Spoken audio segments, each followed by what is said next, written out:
कि जब sitting MLA आपकी यहाँ हैं तब भी यहाँ इतने सारे प्रत्याशी कैसे हो गए? और जैसी हम लोगों की उम्मीदें थी कि 2-2.5 सालों का जो समय रैगांव विधानसभा में कांग्रेस को मिला था, वो जो मुद्दे होने चाहिए उस तरीके से कार्य हो पाई। कल्पना वर्मा से कांग्रेसियों की ही उम्मीदें पूरी नहीं हो रही हैं। बिल्कुल बिल्कुल। जो लोगों की उम्मीदें थी वह अभी पूर्ण नहीं हो पाई। कांग्रेस के भीतर इतनी प्रतिद्वंदिता क्यों? उनको रिपीट क्यों नहीं किया जा सकता? इन मुद्दों को उठाया है और जनता के बीच में जुड़े हुए हैं, इसलिए हमारा अधिकार भी है मांगने का। जिला पंचायत का चुनाव लड़ा सदस्य पद का, वो छोटा चुनाव होता है। आप वो चुनाव हार गए और अब विधानसभा का टिकट चाहिए आपको। जनता ने हमको आशीर्वाद दिया है, अब हार गए हैं वो एक अलग बात है।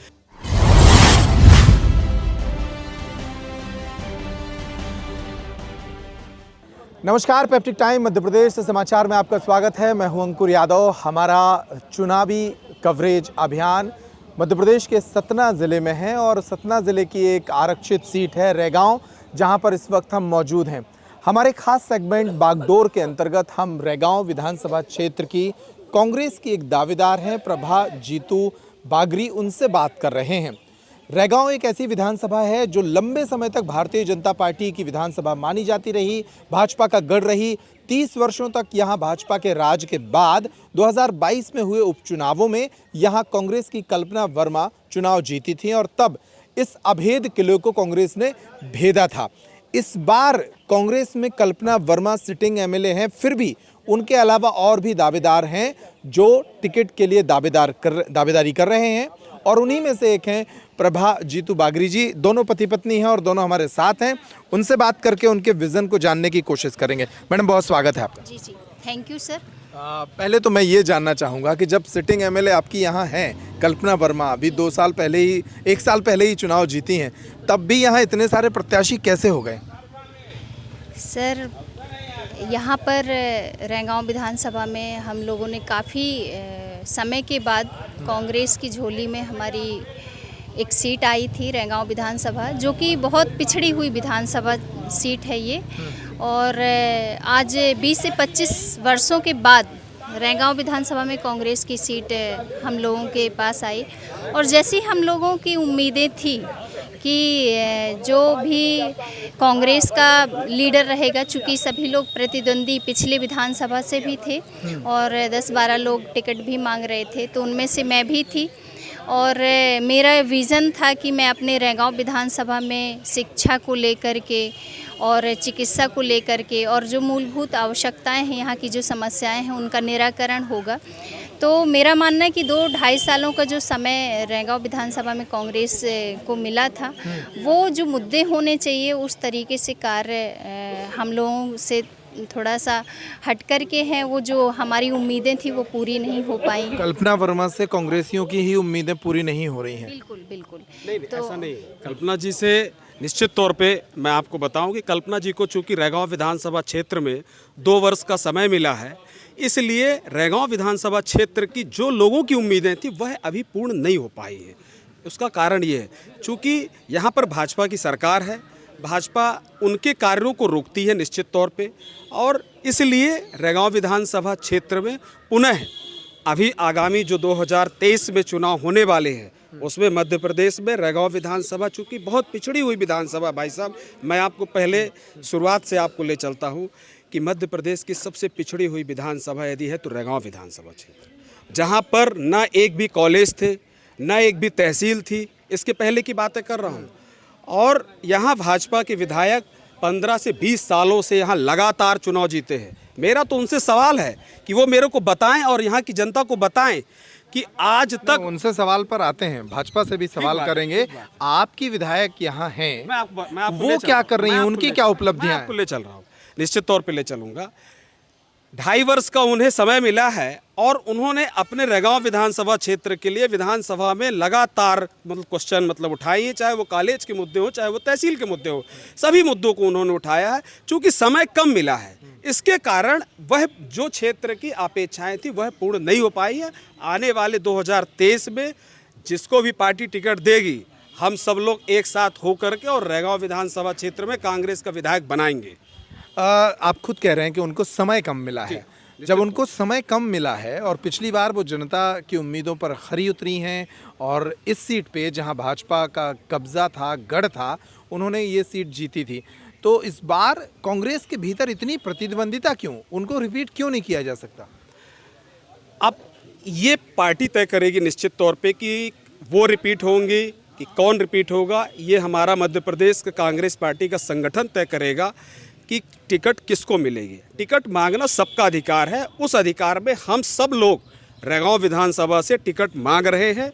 और क्योंकि हम लोग जनता के संघर्ष में सदैव यहाँ पे मतलब खड़े रहे हैं, चाहे वो कॉलेज का मुद्दा हो, चाहे वो तहसील का मुद्दा हो, चाहे सड़क का मुद्दा हो, सारे मुद्दों पर हम जनता के बीच में खड़े रहें। इसलिए अपने अधिकार है हमारा कि हम रैगांव विधानसभा से टिकट मांग रहे हैं। अधिकार बिल्कुल अच्छी बात है। हर कार्यकर्ता का लोकतंत्र में अधिकार होता है कि वो राजनीति में जाए और टिकट के लिए अपनी पार्टी से मांग करे। अधिकार के पीछे की बुनियाद क्या है? ऐसा क्या है आप में, ऐसा क्या करेंगे आप, वो विज़न बताइए। रैगांव विधानसभा क्षेत्र में आज से 10 साल पहले यहाँ कुछ भी नहीं था विकास भैया। मैं यदि आपसे बात करूँ तो ना यहाँ पे मतलब कॉलेज था, ना यहाँ पर तहसील थी, ना यहाँ पे रोड थी, ना यहाँ पे हॉस्पिटल की अच्छी व्यवस्था यहाँ पे नहीं थी।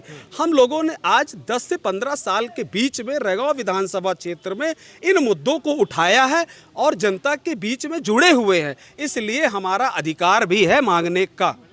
एक बात मुझे बताइए, पिछले दिनों आपने या पत्नी ने आपकी जिला पंचायत का चुनाव लड़ा, सदस्य पद का। वो छोटा चुनाव होता है, आप वो चुनाव हार गए और अब विधानसभा का टिकट चाहिए आपको। पार्टी भी यही कहेगी ना आपसे? रैगांव विधानसभा क्षेत्र में मैं आपको भाई साहब बताना चाहता हूं कि 5 वार्डों में नागौद का जो वार्ड है, हमारा वार्ड नंबर 5 था, जहां से मेरी पत्नी चुनाव लड़ रही थी, वह वार्ड से उन्होंने 7200 वोट पाए हैं। कुछ कारणों से चूंकि भाजपा के पूरे ताकत से वहाँ पे चुनाव में लग गए, उसके कारण से कुछ वहाँ ऐसा फैक्टर चल गया, उसके कारण से चुनाव हम हार गए।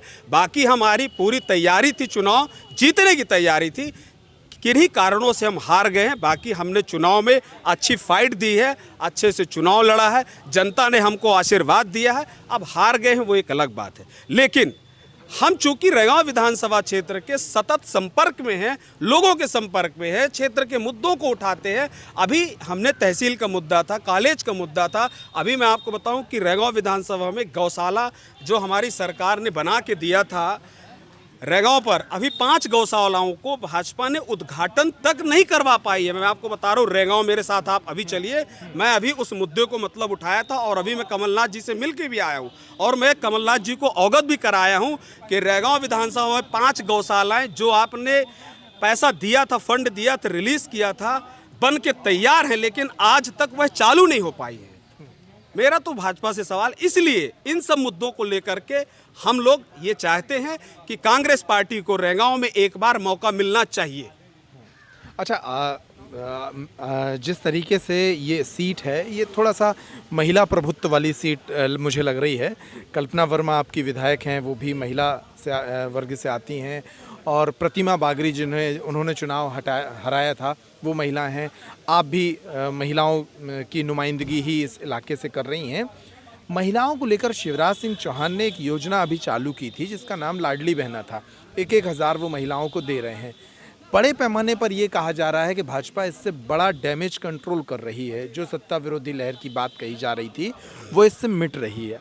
आपको नहीं लगता ऐसा कि महिलाओं को लेकर इतनी योजनाएं भाजपा जितनी कर रही है, इतनी कांग्रेस ने कभी नहीं की थी?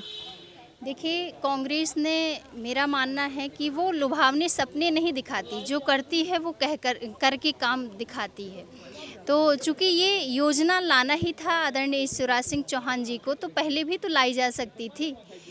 तो मेरा कहना है कि ये योजना अब आप चुनाव के टाइम पे इस प्रकार से योजनाएं ला रहे हैं, इसलिए मेरा मानना है कि इसका ज़्यादा प्रभाव नहीं पड़ेगा।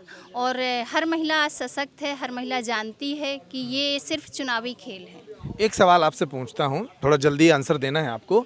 5 साल आप विधायक बन गई तो 5 साल होंगे आपके पास। ऐसे 5 बड़े काम गिनवा दीजिए जो हर 1 साल में आप पूरा करेंगी और 5 बड़े काम करेंगी। देखिए, पहला तो मैं यहाँ की शिक्षा के स्तर को बहुत दुरुस्त करने का प्रयास करूँगी। जो यहाँ पर आप जो स्कूल है और जो कॉलेज है उसका उन्नयनीकरण होगा और हर तहसील में एक कॉलेज होगा। और दूसरा मैं यहाँ की जो किसान हैं और किसानों के जो कर्जे हैं, कर्जे माफ़ कराने के कर्जे माफ करना आपके अधिकार में नहीं आएगा, वो सरकारी विषय है। आप एक विधायक के तौर पर अपने क्षेत्र को समझती हैं, तो क्या 5 बड़ी ज़रूरतें मानती हैं? देखिए, शिक्षा का स्तर और जो यहाँ का सामुदायिक स्वास्थ्य केंद्र है, जो हॉस्पिटल्स वगैरह हैं, इनकी काफ़ी अच्छी व्यवस्थाएं होनी चाहिए। और यहाँ के जो स्थानीय लोग हैं, जैसे यहाँ कोठी को अभी तहसील बनाया गया है, तो वो सारी सुविधाएं होनी चाहिए जो तहसील में होती हैं। और यहाँ के स्थानीय लोगों को जैसे बिजली की समस्याएं हैं, तो बिजली से संबंधित समस्याओं को सॉल्व कराने का प्रयास करेंगे। यही मेरी आपकी सहायता के लिए पति जी का सहयोग ले मैं लें। आपको बताता हूँ, हमको यदि मौका मिलेगा रैगांव विधानसभा क्षेत्र से, तो हमारी जो आपने बोला कि 5 कौन सी योजनाएं होंगी, प्रमुख 5 कौन सी योजनाएं होंगी, तो मैं आपको बताना चाहता हूं कि सबसे पहले जो योजना होगी कि कोठी को हमारे कॉलेज मिलना चाहिए, पहली योजना होनी चाहिए, हमारी पहली प्राथमिकता होगी। दूसरी प्राथमिकता होगी कि रैगांव को नगर पंचायत का दर्जा प्राप्त होना चाहिए। तीसरी हमारी मुद्दा होगा कि सिंहपुर को भी नगर पंचायत का दर्जा प्राप्त होना चाहिए। बहुत पिछड़ी हुई योजना मतलब है हमारा क्षेत्र। और हमारे कोठी के हॉस्पिटल को बहुत हाईटेक हॉस्पिटल बनाने का मेरा प्रयास रहेगा कि जिससे हमारे जो रैगांव विधानसभा क्षेत्र के लोग सतना भटक रहे हैं, वह सतना नहीं भटके, उनका इलाज कोठी में ही सामुदायिक स्वास्थ्य केंद्र को और बड़ा हॉस्पिटल बनाने का हमारा प्रयास रहेगा। और पूरे रैगांव विधानसभा क्षेत्र में जो ट्रांसफार्मरों की समस्या है, उसके लिए पूरे क्षेत्र में लाइट की अच्छी व्यवस्था करी जाएगी। चलिए, बहुत धन्यवाद, आप दोनों से बात करके बहुत अच्छा लगा। तो ये थे जीतू बागरी और उनकी पत्नी प्रभा बागरी, दोनों एक साथ नाम लिखते हैं, प्रभा जीतू बागरी। ये बुंदेलखंड और बघेलखंड में ऐसा होता है कि जब महिला दावेदार होती हैं तो पति का नाम साथ में चलता है। ये रैगांव विधानसभा जो सतना ज़िले की एक विधानसभा है, अनुसूचित जाति के लिए आरक्षित विधानसभा है। और इस विधानसभा क्षेत्र से प्रभा जीतू बागरी कांग्रेस की ओर से दावा कर रहे हैं। यहाँ सिटिंग एमएलए के तौर पर कल्पना वर्मा काम कर रही हैं, जो यहाँ से विधायक हैं। फिर भी उनकी प्रतिद्वंदिता में कई लोग हैं जो दावा कर रहे हैं। अब जनता तय करेगी और पार्टी कांग्रेस तय करेगी कि इनको मैदान में भेजना है या नहीं। हमने इनका विज़न आप तक पहुँचाने की कोशिश की है अपने बागडोर सेगमेंट के अंतर्गत। नमस्कार।